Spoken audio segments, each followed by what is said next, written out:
Сәлем достар, бүгін өте дәмді сочный салат жасайтын боламыз. Алдымен подписаться басып, қоңыраушаны басуды ұмытпаңыздар. Алдымен огурцымызды осылай бөлшектерге бөліп алатын боламыз. Мінекей барлық огурцымызды осылай бөліп алып, хея салат жасайтын боламыз. Өте ащы, аппетитті ашатын салат болып шығады. Тамақты жегізеді.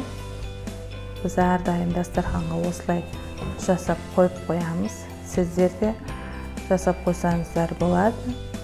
Өте оңай, үйде бар заттардан жасалатын салат.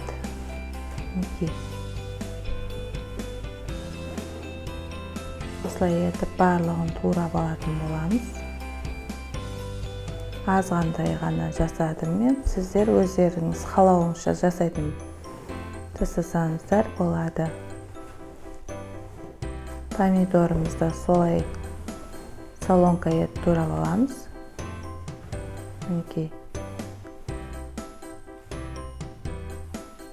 Өте күшті болып шығады. Балалар өте ұнатады осы салатты. Сочный болыпты деп. Дәмді болып шығады. Әсіресе етімізді қуырып қоссаңыздар, өте дәмді болып шығады.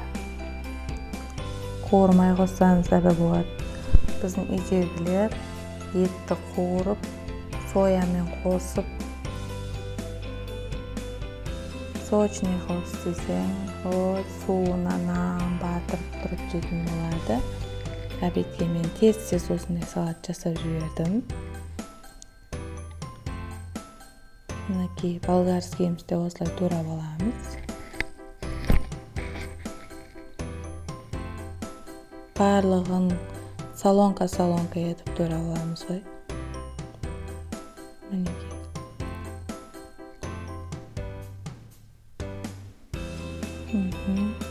Чеснокты мен ана жақта қуырып, етімізді бұқтырып қойдым. Ана жаққа бір чеснок қосып жіберем, ол жаққа бір чеснок қостым етке. Мінекей қуырылып болды етім. Пиязбен етті жақсылап қуырып алдым. Мінекей үстіне соя қосып жібересіздер. Еттің кішкене тұзы бар, мен кішкене ғана тұз салдым. Мінекей жақсылап араластырып, мінекей салатымыз дайын болды. Өте дәмді ас болды.